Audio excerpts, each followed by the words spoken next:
This is One Leeds. Welcome back to the latest video. This video, as always, is sponsored by Shop GNO, The Job Match Group, and Match Bingo. Let's get into it. First up, The Job Match Group. Whether you're looking for your next big gig or just browsing, The Job Match Group has niche job sites made just for you. F1, retail, security, and loads more. They're about matching the right person to the right job.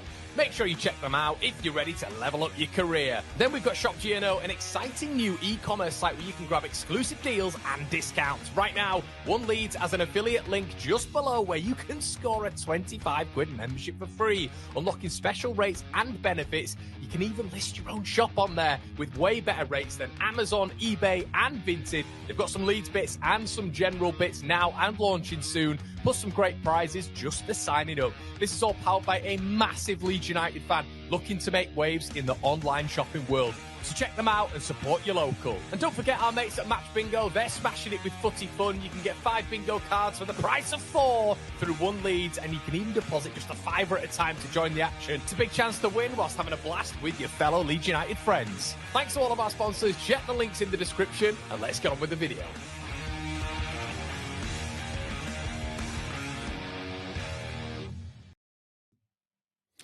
You didn't expect that, did you? I am on time, baby. Listen, when I'm not off time, the reason I'm not on time, I should say, is because I'm doing all this research for you. But here we go. We'll go 1, we'll go 2, we'll go 3. Hello, everybody. Welcome back. My name is Conor McGilligan. This is the Rumour Mill. This is One Leeds. We are back with your 10 o'clock live. What's going on in your world? Let us know in the comment section below. Listen, everybody, I apologise for not being live with the Rumour Mill yesterday.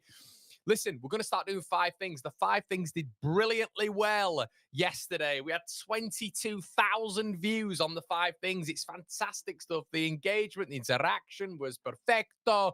Thank you so much for getting involved. But that's what we're going to be doing after every single game. And you got to think, everybody, this transfer window ends on the 1st of September. So the content is going to be evolving, etc., etc. I have to say a few things when it comes to the admin side of things. We didn't do white noise last night. Brownie is in Malta, okay? He's having a great time. He's sunning himself up. He's in Malta. So apologies for that. We couldn't do it last night. We will be back to regular programming next week. When Leeds are playing on Monday, it's chaos anyway in the transfer window because scheduling, programming goes out the window, everybody. You have your little thing. Oh, we're doing this day, this day.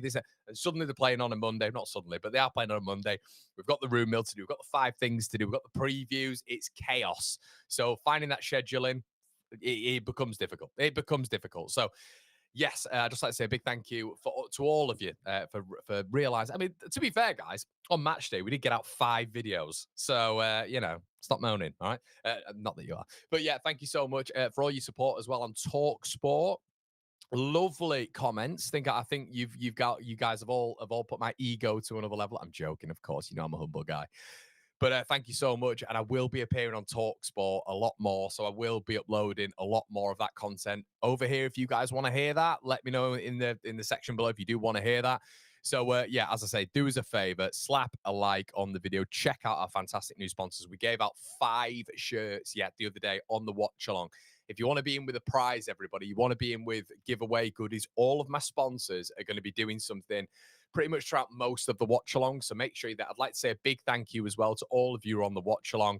I think that's probably our best Premier League watch along numbers wise ever. So thank you again for all of your support. Really appreciate that. And once again, we'll get into the rumors today. Let's have a look at what you guys are saying in the comment section below. Good to see all the regulars here as well. It's the first rumor mill for like 3 days, isn't it? So, okay. Okafor flew in yesterday, and he's at Thorpe Arch already. Anyone tracking Okafor's plane? Yeah, I think that's fine, to be honest. I honestly think that sign's still undelivered. Atalanta signed someone else, so that's not going there. You guys just talking before we're even getting into it. Can we just wait at least? So he's on time. It must be a good day. Come on, give me a little bit of, I'm doing a lot of videos per day. I'm giving myself a little bit of pat on the back today. If Ramazani goes, I just don't understand. Never had a run. He did get dangerous. Scratching my head, to be honest. We'll get into that, mate. Kev Dogs, hey Kev. Evening Connor fans, may I say 3 at the back on your second channel is really good show with knowledge and insight. Love it and well done, mate.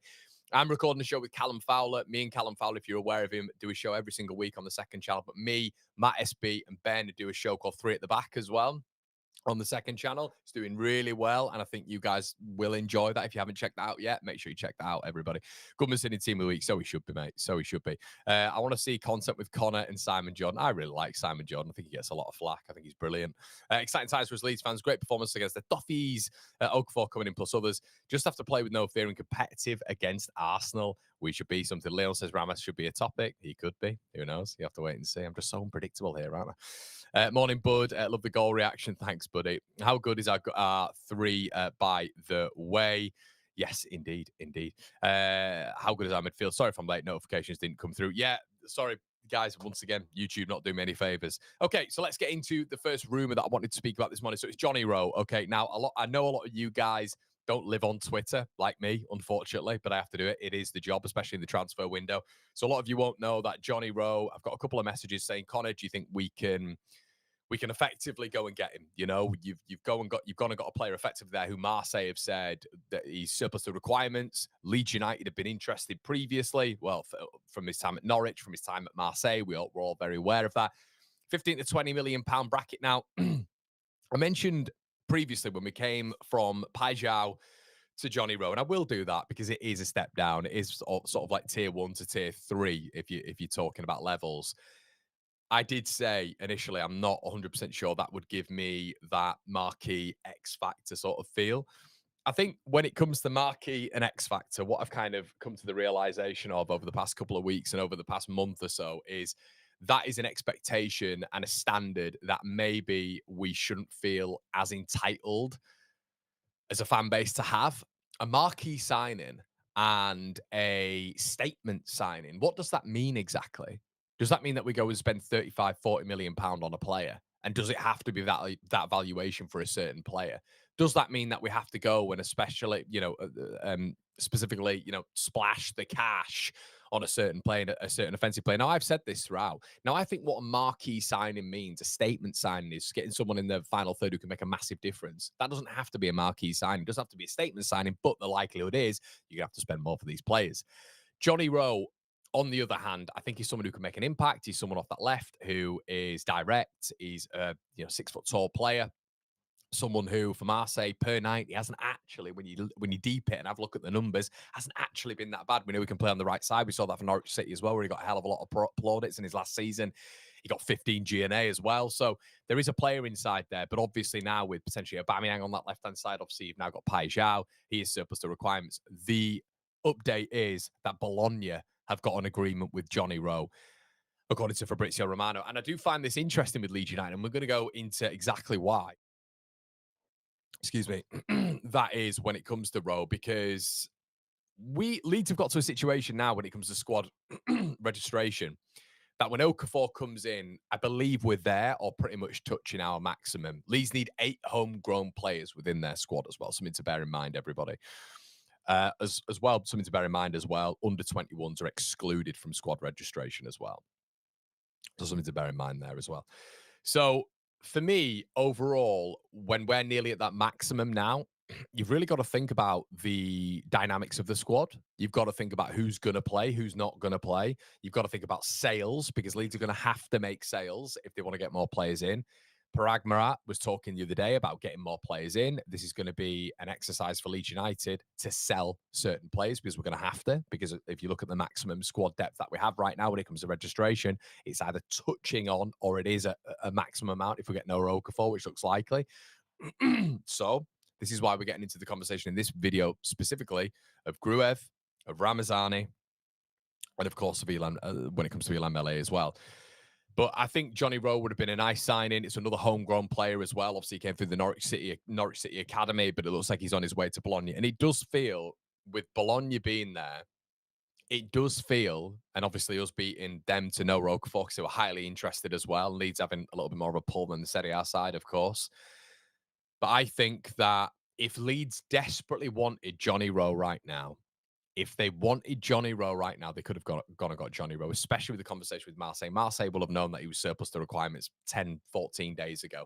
100%. They'll have known for a while now that he's surplus to requirements. They'll have been planning that squad, and they'll know exactly if he's going to be involved in proceedings or he's not going to be involved in proceedings. De Zerbi clearly feels like he doesn't want him within the squad because of the depth they've got now. So Leeds would have known this, and we heard about no Okafor a little bit before the Milan game, two and a bit weeks ago. So Leeds will have known that maybe it was a conversation between Rowe and Okafor to a certain level. Now, Jonny Rowe is 22 years of age. We know when it comes to bringing in that seniority at Leeds United, Leeds want a little bit of an older profile. That's evident with the players that we've brought in, from Biol to Stack, from Bornau to Metcha. So Okafor makes sense when it comes to that seniority. Maybe they're looking at the appearances as well when it comes to obviously career, which goes alongside that seniority. And I get it. I do get it. And we're going to get into no Okafor in just a little bit. But I think Jonny Rowe, overall, when you look at it, could be a certain Ramazani replacement. That's what I think. I think there is genuinely a conversation there. And we're going to get into Rama in a little bit, and we're going to speak a little bit on that. And we're going to get into an intelligent, hopefully, conversation within the chat as well as to where we're at in terms of the profiles that we've got. But if you are to lose Ramazani, I think Jonathan Rowe makes a lot of sense. But the problem is now, if you are to lose Ramazani, it looks like it's pretty much wrapped up with Bologna for Jonathan Rowe. So Jonny Rowe is a right winger. He's also a left winger, mate. He can play on both sides. Is the date confirmed for the home game with Spurs? I'm not sure. Graham says, good morning, Connor. Interesting situation with Muniz. It is indeed. Jam's here. Hi, Jam. Hope you and the family are good, man. Morning, Con. You came across really well on TalkSport. Great to see the channel growing. Thanks, buddy. Matt, morning, pal. Hopefully you got the shirt. I think it was you, mate, wasn't it, who got the shirt? So what's going on? Chris says, Rowe, Okafor both improve nothing other than numbers. Okay. In Mallorca right now, was on a flight from Leeds, Bradford to miss the Everton game. But once we landed, half the flight celebrated Leeds score when we got in. Good stuff, mate. Stack is a statement signing. In my honest opinion, he is a proper upgrade, of course. Leeds United Calypso, Ross in the building. Apologies if I missed this, but would you rather Jonny Rowe or Okafor? Oh. It's close. It's close. Yeah, between them both, it's close. We'll get into Okafor in a bit, mate. But yeah, very, very close, I think. Jason Broom says, sorry, but people saying Okafor isn't going to improve our attack are deluded. Go look at his highlights. He's up there with the top players with dribbles and talking people on. You'll be surprised. Could we get Nico Raskin as a backup? I wouldn't want Nico Raskin, mate. If you've seen his recent performances as well at the minute. I mean, we were speaking about him on the Rumour Mill as well. And Nico Raskin is struggling at this moment in time, isn't he? If you saw him against Club Brugge last night as well, flipping heck, he was struggling. Smash a like, only 186. Please make sure you do that, everybody. It really helps the channel. Good evening from the Philippines. Hello, Jaguar. Good to see you there. Follow-up podcast says, morning, Con. Morning, everyone. Excited for Arsenal, indeed. Okay, let's get on to the big news then. Effectively, it feels like this is pretty much signed, sealed, and delivered when it comes to Leeds United. And hold on, let me just move this across here. What is going on? There we go. That's better. Yeah, it feels like it's signed, sealed, and delivered when it comes to Noah Okafor, doesn't it? The Swiss international moving from AC Milan to Leeds United. And it throws up a lot of questions. Obviously, the medical, he's flying in today to complete the medical. And it throws up a lot of questions. Now, you guys know on the channel, we will be doing the things that you need to learn about Noah Okafor, like we've done with Dominic Calvert-Lewin, like we've done with Lucas Nemec, like we've done with Jacobiol. We'll be doing the 5 things as a separate video. But I think this is an interesting signing, and I think we've got to pull a lot of data back from the time when he was at RB Leipzig. Leipzig tried to get him on loan again. He failed that medical. But when you look at Noah Okafor and his last sort of year, it's not been great. And I was speaking to someone the other day, and someone said to me, look, Connor, he's had a really good preseason. He has. He was good against Leeds. I thought was decent against Leeds. I think he's been overblown a little bit, but he was good against Leeds. Obviously, being there and being on that side, I thought, Schmidt was very, very high up the pitch, and Okafor was able to get him behind him a fair few times. He was decent. Not insane, but he was decent. I think in the Liverpool game as well, he got a couple of goals, didn't he? Which is good for his confidence. What I would say as well, last season when he came back from back into pre-season, obviously just added the Euros with the Swiss side, and he looked good. Played very well against Rapid Vienna, and he was decent for AC Milan then as well. So I'm not taking pre-season and consistency in pre-season as the metric for him being good throughout the season. That's what I will say is just a little bit of a caveat, because I keep getting told that. But I think what you're seeing with him is his attacking rate. I keep saying this is very good. His pace, he inverts a hell of a lot. He's not your traditional winger, which maybe you might put Ramazani as. I think Ramazani inverts a little bit more, but you might see him as that traditional wide winger, wants to beat people on their side. Okafor is very much a winger who's going to link with like Dominic Calvert-Lewin, your Lucas Metra, your Peru. I think that's a positive because I think Leeds have got some really good combinations in there. He will invert a heck of a lot on the flank, which is where I want to see our wingers vary up a little bit. He's not as prominent. He will be that inversion, which we see with Willie Gnonto quite a bit on that left-hand side. I would like him to go down that left-hand side a little bit more.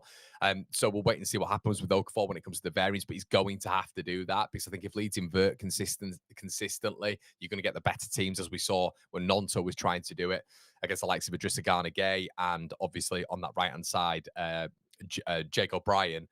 The central midfielder is going to see you cutting inside every time. He's going to start seeing you making those patterns, and he's going to cut that off. So I think Okafor has got to vary his game a little bit on that flank. So that's what you're going to get with him. But the positive is his pace. His dribbling is very good.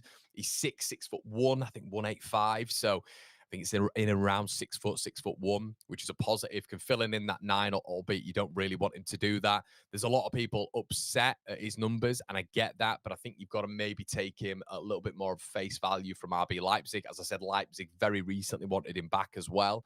So face value, I think you've got to look at it from his Leipzig days, where he was a very good presser, very good in the counter-pressing system, and very good ball recovery rate as well. And that was probably the most successful part of his career. If you're to believe reports, he's had a really tough time out in Milan. He's not enjoyed it whatsoever. And that has got to be something that we look at as a fan base. You know, it doesn't always work at clubs. You can't always bring in guarantees when you're in Leeds United's position. You can't do it. And that's why I don't want to focus on this negative too much with no Okafor. I want to look at it and be really positive with it because I think our recruitment's been outstanding so far. I genuinely believe it's been very, very good when you look at the profiles that we've brought in. And I'm not saying that because we've lost out on Pajau, we've lost out on Rodrigo Muniz. It's not been disappointing to me. But I think the profiles and the individuals that we brought in for the value that we brought them in for, which I think a lot of them could be 10, 15 million above the valuation that we brought them in for, 5, 10 maybe, has been really good bits of business. Really good bits of business.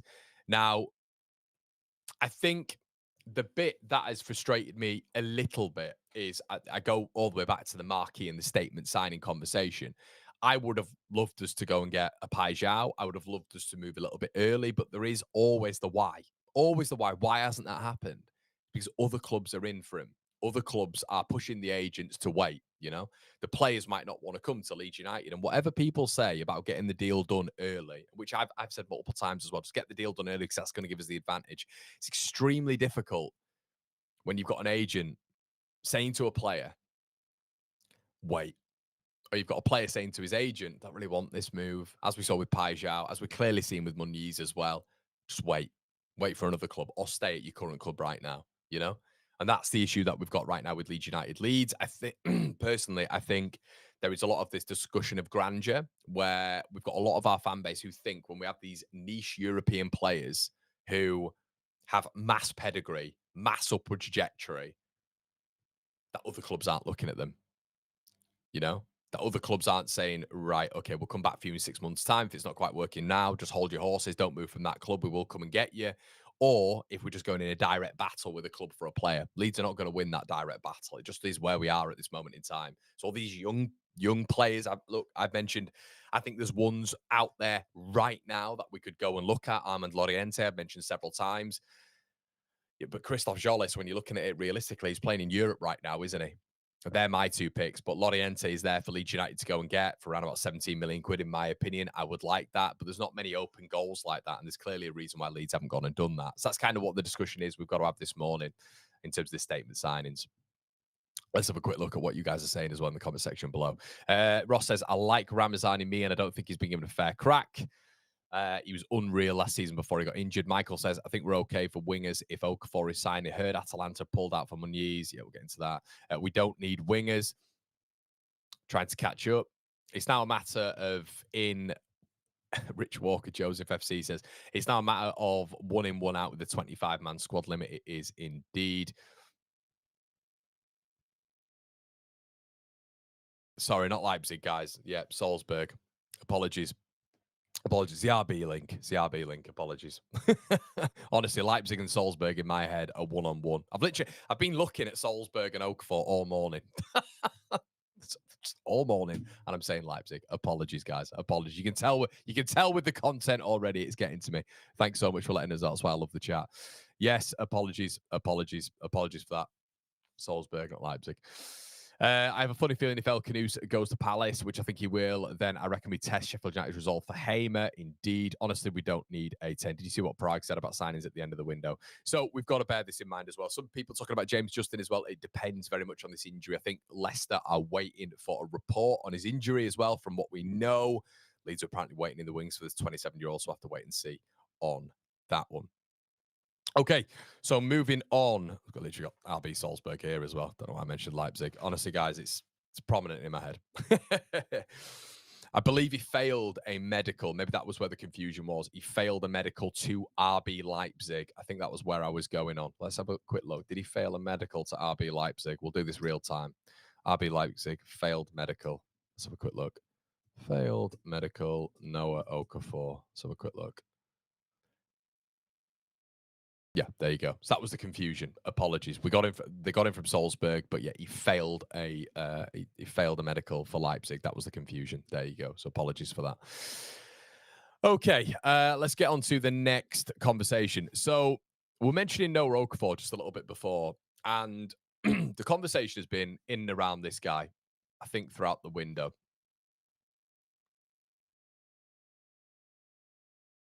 This is the conversation.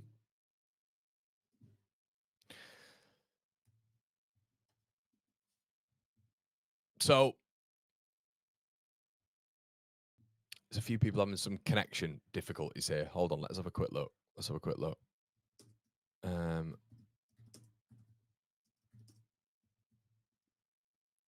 Let's have a quick look. Hold on. I'm having a few connection issues here. I'm stuttering a little bit. Yeah, apologies. Right, we're back. Yeah, so apparently, obviously with Okafor coming in, we've got to look at the complexion. We've got to look at the complexion and the complexities right now, really, when it comes to Largi Ramazani. What do you guys think when it comes to this? So this is very much back to the discussion, debate, discourse when it comes to Largi. With Okafor coming in off that left-hand side, there is a slight issue, I think, when it comes to Largi. Now, he's not come on at the weekend. I mentioned a little bit in and around Ramazani's defensive contribution. I mentioned it at the weekend. Maybe it's the off-the-ball stuff. But when you compare his numbers to Okafor, but not just Okafor, Willie Gnonto. Gnonto's defensive numbers are slightly behind that of Okafor when it comes to interceptions, blocks, when it comes to the percentile overall when you're looking at it. Noah Okafor finds himself in the 47th percentile when it comes to defensive contributions, okay? Overall in his career. Gnonto edges Okafor just slightly when it comes to percentile. But when you look at Ramazani's actual off-the-ball work, and I always thought this when I watched Largi, I always thought there is a section, when I watch him, defensively, I think he's really good. I always found him really quick to get back into position. I think in the duels, he's pretty decent as well. I think his perceptiveness is good when it comes to where the ball's going to drop in terms of second ball pickups in the final third. So I had just a little bit of a look at it because I was thinking to myself, against Everton, if you bring Ramazani on, maybe it's a little bit more of a flair player. Maybe if you bring Ramazani on, you need to bring Jack Harrison on, really. But you need to bring him on to maybe shore up Leeds off the ball. So he's got a 62% tackle success rate, which is way in excess of Gnonto and Okafor. WhoScore.com has rated him in very strong for wingers with defensive contributions as well. So Okafor and Gnonto are in low rate when it comes to tackles, interceptions, and blocks.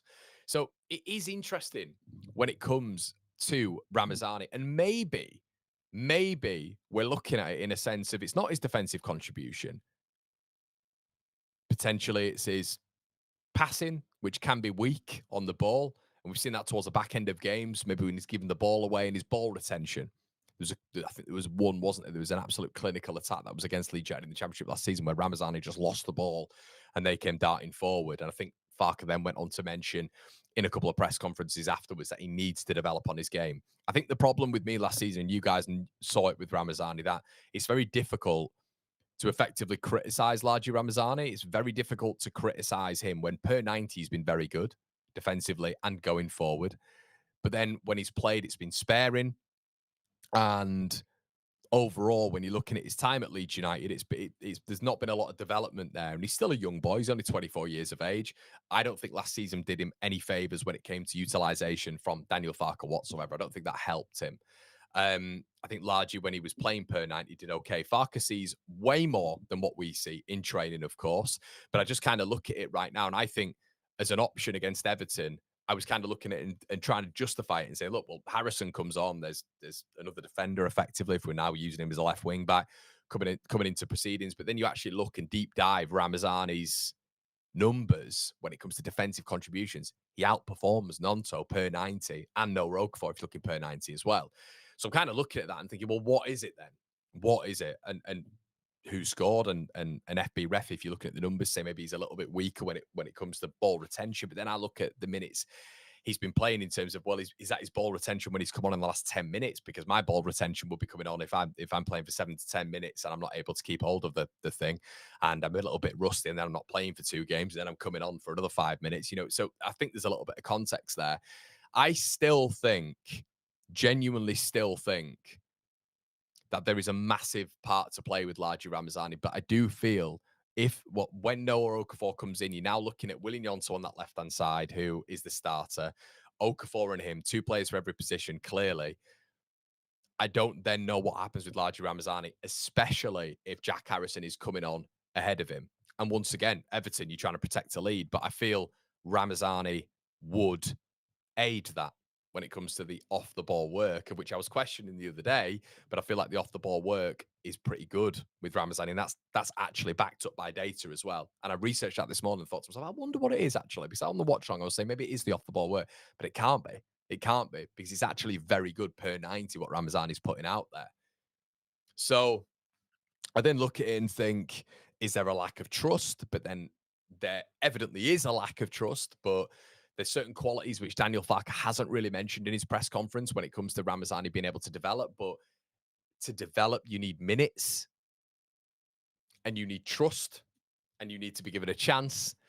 So I think Ramazani could have a big part to play for Leeds United. Could he be maybe brought in for certain games of which Leeds are trying to get back into the game, which there will be many of this season? Yes. But will Leeds go into the season with Ramazani, Nonso, and Okafor? Excuse me. Will they effectively go for those 3 as left wingers? Because it feels like Nonso is the priority off the left. Okafor comes in, that might switch, but I think Nonso will stay on that left-hand side and there'll be a bit of competition there. Ramazani's never going to play on that right-hand side, is he? So, yeah, as I've said, everyone, Knox has said Harrison, Dan James, and Aronson are fantastic off the ball, better than right. What do you mean there, Knox? And is that just a visual thing when you're saying that, buddy? What does that mean? Because as I've just said, mate, the defensive statistics behind it have him at a very good rate. FB Ref has him at a strong rate as well. Looking and collating a few of their numbers. His tackle success rate per 90, his blocks, even as a winger, is pretty decent. His duels are okay. And Nonto and Okafor in particular off that left-hand side aren't that strong when it comes to defensive contribution. But as we know with Okafor, he's very good when it comes to counter-pressing and pressing in general, but so is Ramazani. So I guess the confusion is, and I think it boils a little bit down to trust, but the whole off-the-ball thing, I think when you actually look at it and you deep it, it's a lot of nonsense, really. I think that's it. I think it's actually on the ball, maybe when it comes to ball retention, when he's coming on. But as I say, the context is, it's when he's been coming on in games, can be quite difficult. But maybe he has to play the simple pass. But I feel with Ramazani, maybe when he's been coming on, he's trying to prove himself a little bit. And maybe that's the issue. Farke just wants him to do the simple things. But then maybe similarly to that of Pep and Grealish, he's not really getting the best out of someone who's got a real upward trajectory when it comes to Ramazani. So I don't know. There's a lot of complications when it comes to Ramazani, but I've got a feeling he moves on. Which I think would be such a shame. It'd be such a shame. Could it be his attitude, Dom? I think that's just I think that's No, I think it's poor, mate. To be not from you, Dom, but I think there's always a narrative that it comes down to it comes down to attitude, which I'm not a fan of, to be honest. What is this dreadful word percentile? Comes on its percentage. Okay, we'll go with percentage then, Mark. Morning, Connor says, Rich on holiday in Cornwall, so struggling with Wi-Fi. What a great win against Everton. Hope we don't lose Ramazani. Harrison did okay. He did indeed. Afternoon, Connor. You've been smashing the content blitz. Everybody, keep grinding. Smash that like button. Thanks so much, buddy. Love Ramazani, says Luke T. But overall, it's about us as a club, not bothered if we stay up, of course. I'd liked him more last season. Been in the Premier League now. Isn't the season to be working it out? We need someone who will do the job. Yeah, I guess for me, I think he would do the job, especially as someone in rotation. But yeah, I completely understand that people just aren't a fan of it. But guys, we've got 1.5k in the building. Please make sure you slap a like on the video. Thank you so much. Steve says, Connor, all games will be hard, and Farker don't think he's 100%. Then why have we have Largy? I think he is better than Harrison and Aronson. I agree with that, mate. Yeah, I agree. I think you've got as Mark's quite rightly said, the bit of magic there. You've got the off the ball work. As I say, maybe all I can think is in certain phases with Farker, he doesn't trust him, and he kind of mentioned this last season. His passing can be weak sometimes in certain situations, but also the ball retention when he's been coming on in certain pressurized games in the championship. He's not played the simple ball. He's not played it and kept hold of it and held the ball up. You know, he's kind of just done the largely Ramazani thing where he wants to get the ball on the back foot and run. Okay. Not taking it to the corner, not being smart, not being intelligent when it comes to maybe Leeds holding on to wins or whatever it was in the championship. That's all I can think. Because you actually look at the data, which Farker's very keen on. And his underlying numbers are pretty good. They're pretty good. He looks quite lightweight compared to our other wingers, maybe just physically where Farker wants him to be. Yeah, but I think we're kind of getting to a level right now where Ramazani, this was the chat this morning, I think he's going to be sold on. I think he's going to be sold on this window. Could be wrong, but I think in the next 10 to 11 days, we're going to see him move on. I think he's going to see Okafor come in. Nonto's going to be on that left-hand side as well. And James is going to be on that right-hand side. And then Leeds might go out and pick up another winger. Who knows? I just don't think Farker fancies him whatsoever. If you're bringing on Jack Harrison ahead of him, and that's where the conversation happened and began when we're talking about, yeah, but Harrison defensively off the ball. It's like, well, no, actually, it's just not the case, when you look at the numbers. So, yeah, interesting. I think Ramazani's better when we're chasing games. He takes risks. Yeah. Could see that, Knox. Could see that. Connor, could we loan him out? We could. We could indeed. All right, football fanatic. Flipping heck, mate. We're just having a chat. This is football fanatic. This is part of the rumor mill, mate. This is what makes it stand out. I want to get people's comments in. We have discourse, debate, discussion. We're not just going to sit here and say Leeds are linked with so and so. So and so is leaving. So and Leeds United. We are linked with the. We want to have a conversation about this. I want to get the viewer's perspective as well. This is what makes this show different from the rest. Okay, discourse, debate, discussion. That's what I love. That's what I facilitate. That's why I get certain people on the channel. This is what we're always going to do on this, mate. If you don't fancy it and you just want news, you can literally just go on to News Now or Twitter or whatever and just type in Largy Ramazani or whatever. Illan Meslier, let's move on. Lorient, everybody. Now, this is another interesting. Now, Le Telegram have reported this morning that his valuation from Leeds United is 17 million quid. Now, I don't believe this whatsoever. I don't believe this. What's interesting is Olivier Pantaloni, the Lorient manager, was asked about Illan Meslier the other day. He said he's part of a target list, but this is not straightforward. Now, from what we're said to believe with Illan Meslier, the valuation is in and around 5 million, and he will be moved on. So we've got like 11 days left of the window right now, and he will be moved on. Is kind of the utterance and the understanding that you get from Daniel Farker and the club. So if that is the case, I mean, we know how high his valuation was around about 12 months ago for Marseille, and they pulled out, didn't they? 12 to 18 months ago, and they pulled out of discussion. But Pantaloni saying it's not, he's on their list, but it's not straightforward. It's fascinating. Le Telegram following that up with his valuation. I mean, it cannot be that. It cannot be that. And that's why I've just put on the market value there, not applicable. Because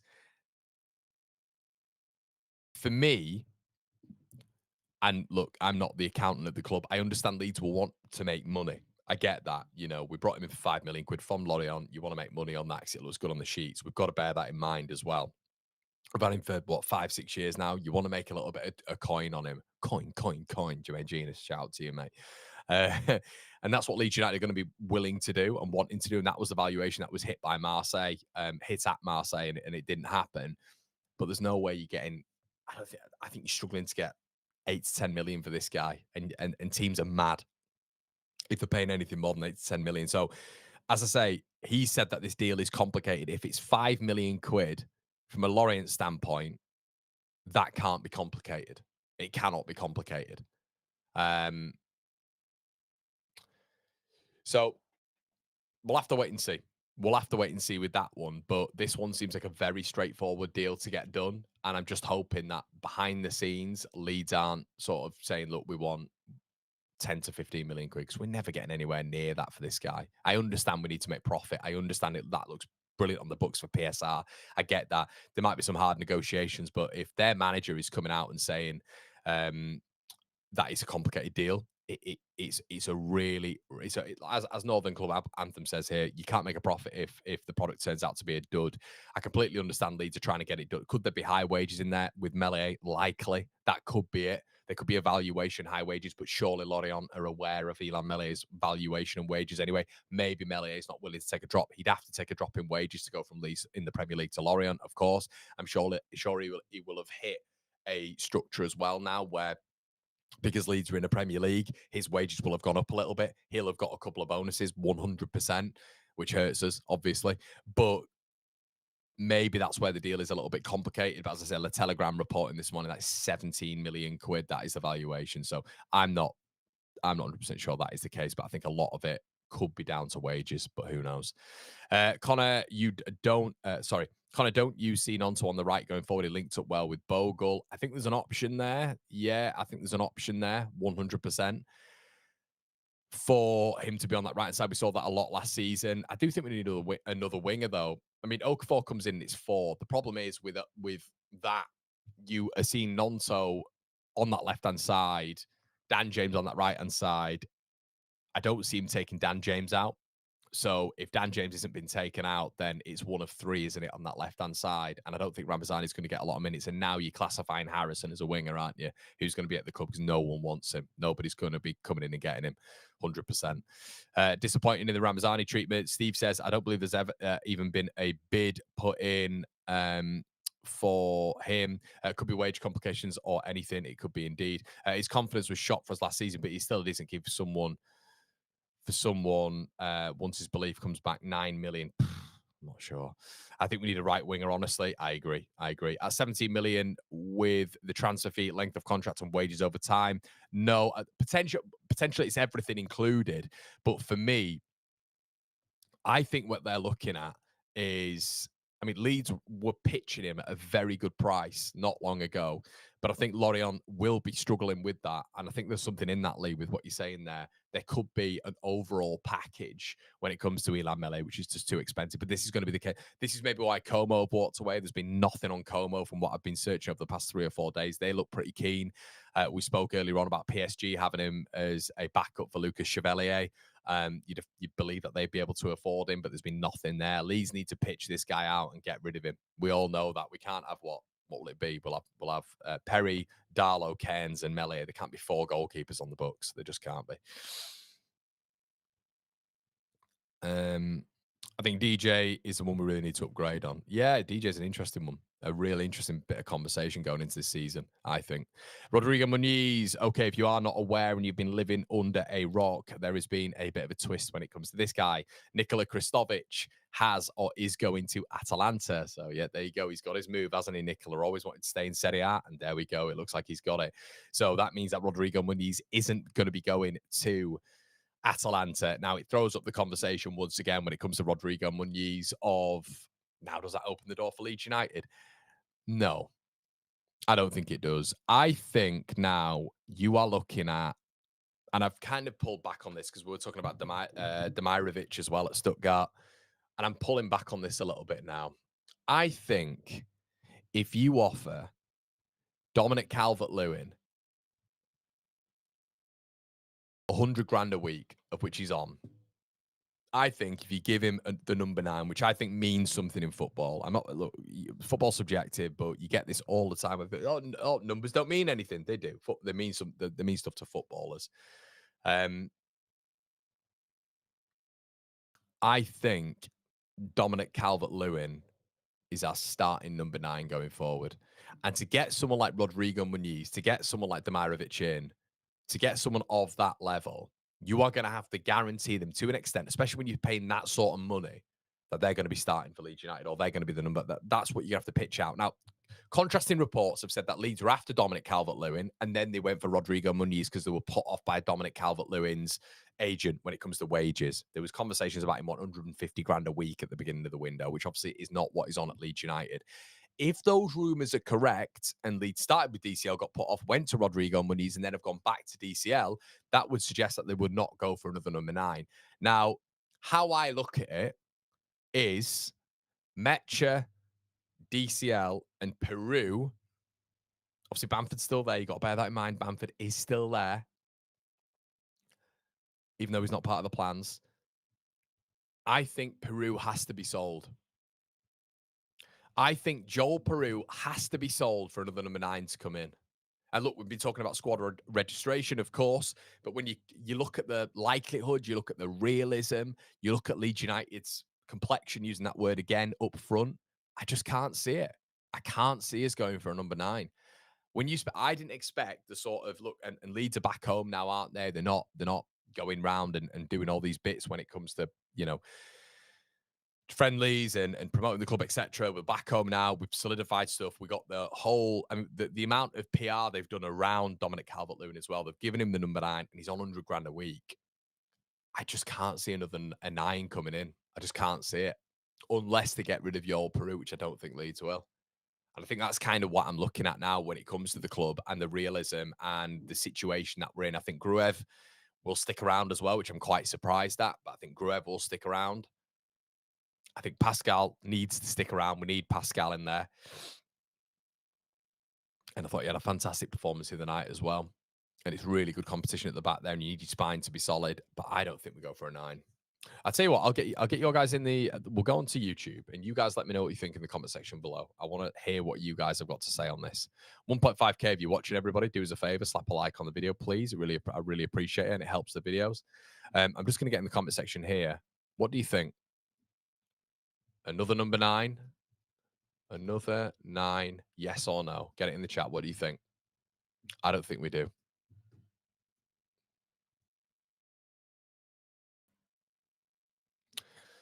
DJ didn't play well Monday. I think we upgraded on the right. Was okay in the championship. Did well, but would be a good backup. We still on the Muniz train. I don't think so. I don't think so. I don't think Leeds will spend. I mean, evidently Fulham are looking at Kevin now at Shakhtar as well. 45 million. They might need a bit of cash there. I think they'd have sold Muniz, but I genuinely think Fulham have held strong here. I mean, you look at what Atalanta are bringing Nikola Kristovic in for, in about 35 million quid. Fulham are evidently nearing towards the 45 million quid mark for Rodrigo Muniz. Scored as well, didn't he, very recently as well. So, yeah, that's going to be tough. That's going to be tough to get done. Really tough. I prefer Peru. I don't see Peru being sold. Keep Peru and sell DCL. Peru was good against Everton, finishing his class, and he's never injured.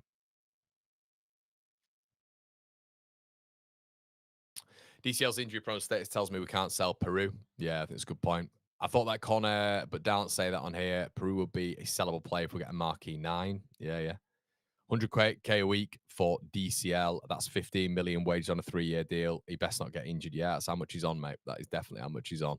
I can tell you for a fact, and I know this, Everton offered him 120 grand a week, but their agent, this is why there was complications with their agent. There was huge issues with him. He wanted bonuses. He wanted this, that, and the other. He wanted more added to the deal. Hence why DCL sacked his agent.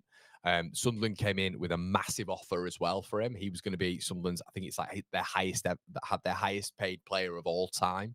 DCL turned that down to come to Leeds. So from what I know, he's on around about 90 to 100 grand a week at Leeds. So there you go. Muniz is dead in the water. So I think I just don't think that gets done. I don't see how that gets done with Leeds United. They're not going to bring in a Demirovic now. They're not going to bring in a Rodrigo Muniz as well on 80 plus a week. It's just not going to happen. I don't see it unless they sell Peru, but I don't think that'll happen. We will get another 9. How, mate? How? Tell me how. Tell me how, magician. Tell me how we get a number 9. Tell me how that works in terms of just financial. Plus goal bonus. Yeah.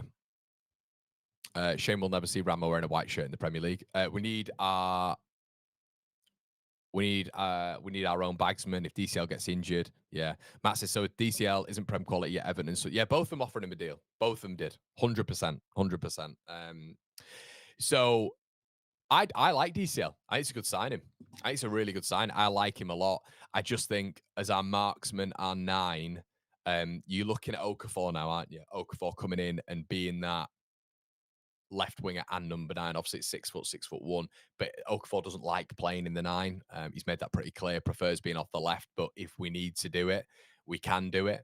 But yeah, look, guys, I'm with you. I'm with you. I think the good thing is when it comes to DCL is really he's only been injured one time in 2 seasons. Okay, and that's recently. Okay, that's his recent history.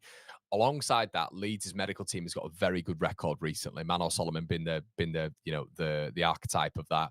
What I will say as well, on the back of that, Dominic Calvert-Lewin they've not played to his strengths, in my opinion, in a Dyche system. Dyche kills any sort of fluidity, in my opinion. I think it killed DCL, I think, with Leeds in a 4-3-3 with exuberant wingers who like to put the ball into the box, like to invert, but can vary the game as well, put the ball in. But, Dan James beating a man down that right-hand side, putting the ball into the box. DCL can be a real asset for us. Hold-up play is very good. Winning free kicks in the opposition third is very good. So whatever anybody tells you about it being a crap signing, this is not a crap signing. It's a good signing for Leeds United. I would have liked another 9, but I just don't see it happening. Someone's got to go. Someone's got to go, and I don't think that happens. Metro's a good option as well. Remember, he's 26, not that old. I think that's all it is. It's just all about them all staying fit. It's just about them staying fit. DCL actually is record when you look at Dan James was out for 10 games last season. Dan James was arguably the championship player of the season. DCL was out for 10 games last season. Okay. Now, the big problem lies with if DCL is out, then you're kind of relying on Mecha and Peru for set amount of games. So, yeah. Danny says, with us bidding for 30 for Pajau and 26 plus 6 for Muniz, why would we not have the money left to do it financially? Well, I guess, Danny, you've got to look at it and you've got to look at what's happened since then. Dominic Calvert-Lewin. That's the big thing, isn't it? So you've also got to look at his contract. If he's on a 3-year deal, and let's say, well, we all know that he's on 100 grand a week, right? 100 grand a week. There'll be a structure of that deal. He's been given the number 9. The PR around him's been insane. I think he is that signing. I think he's that guy. And they put a lot of faith in him.